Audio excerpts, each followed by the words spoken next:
Hi guys, Rene here. Welcome to today's video. As you know, for the next year I'm transitioning from a rim brake tantra bike to a disc brake one. And for that, basically I need to change most of the parts. And many of them haven't arrived yet, but one of the key components has, and it's a very special one. And a very important one if you're a tantralist, and that's the rear wheel. And this one is very special in particular. That's for a couple of reasons. I'll get to that later. First, a bit of history. So Aerocoach have made their Aeox disc wheel in different configurations as of now. The first to come up was the one with the aluminum rim and the black plastic skin. This one was super fast but also quite heavy. Then they trimmed the weight down with the carbon version that I've already shown you, that I have in my speed concept. This one had a carbon rim, tubeless carbon rim, and a carbon skin with biaxial weave. This one though is an evolution of that, and it's even lighter. In fact, it's the lightest tubeless disc on the market right now. And the one I have, of course, is also disc brake compatible, as you can see. It's a bit of an unusual sight, to be honest, but we'll get used to that in the coming months. So, why is this wheel special? As I said, it's the lightest on the market, and it comes in at under 1 kilo. So, bare without the stickers and the rim tape, which is factory applied. It weighs 960 grams, at least that's the weight of my current wheel that I'm holding in my hand. So that's super light, that's lighter than anything else out there. If you compare it to the Roval, that comes in at around 1040 grams or so. Then you have the Zip, which is 1170, and it's not tubeless ready. So yeah, very light indeed. Why is that important?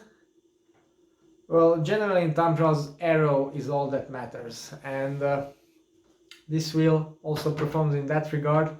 It's slightly faster than any other offering from Zip, Roval, MV or Head. So it's a very fast shape, very unique too, thanks to the construction method used here. But still, on many courses, at least the ones that I do, there's a lot of climbing. The races that I do are quite technical, ups and downs and corners, and that's exactly where you can also appreciate a low weight too.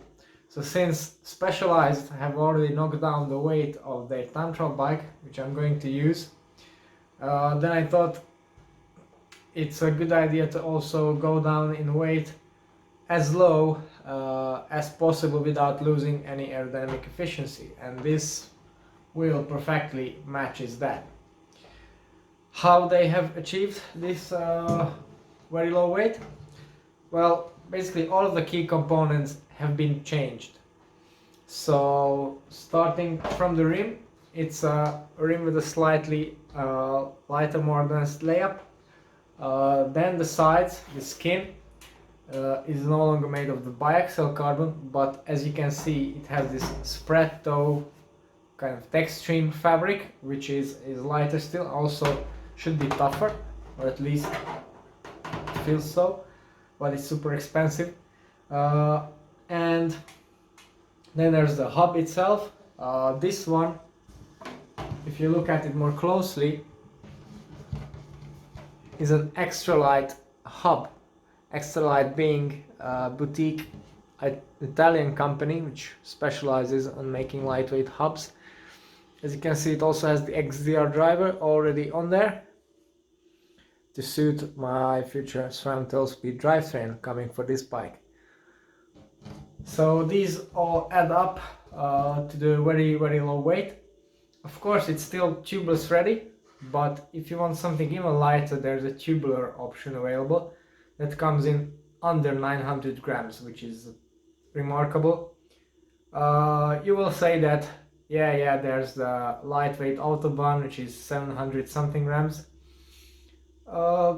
Yes, but that wheel is uselessly narrow, particularly in these newer time trial bikes. And if you put a 23 tire on there, that rim is, I think, 20 millimeters wide. It's useless, aerodynamically speaking. So not much of a gain. With this one though, this rim has been designed to be the fastest with the fastest tire available, which kind of makes sense. That's the Vittoria Corsa Speed Generation 2, and if you put that on in 23mm, you get, and set up tubeless, you get pretty much the fastest available combination, which is exactly what I'm going to do. And I also really like the Corsa Speed as a tire. It's not super grippy, but for time trials it's good enough. You might ask, how does it compare to disc wheels with regular monocoque carbon construction, and why did they use the spoked skin rim instead? It's basically because of the shape. As you can see, this Aerocoach disc has quite a radical shape, which can be seen from this angle. So you get, on both sides, you get a bulge in this area, like a very deep section rim, and then you got a crease in the middle, and on the drive side you got a pocket for the drivetrain. Of course you need that to accommodate your shifting, and on the other side you are spreading as wide as possible.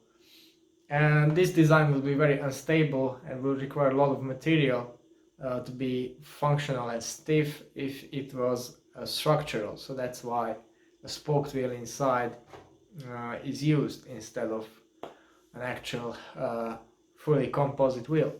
But as you can see, in terms of weight, it doesn't really matter. I have also opted for the white stickers because the decals on my frame are going to be white, so I think it will match nicely. Also like the beautiful checkered pattern on this one. So now let's just we just need to wait until the frame itself arrives. Until then I can go ahead and install the tire. Another thing that I wanted to talk about is what you actually get with a wheel like this. So it comes with the rim tape pre-installed, as I already said, and also a tubeless valve that you need for the setup. It has a custom length to suit the opening nicely, and you also get a bunch of stickers to cover up the valve. This comes in handy when you're racing for the lowest drag possible. So basically everything you need to get you going. Okay, so this is all you need to know about the Aerocoach Aeox disc wheel. If you want to know more about the upcoming build and the rest of the parts that I'm going to use, then don't forget to tune into the channel later on and hit the notification bell to not miss any future video. It's all for today, thanks for watching and see you next time.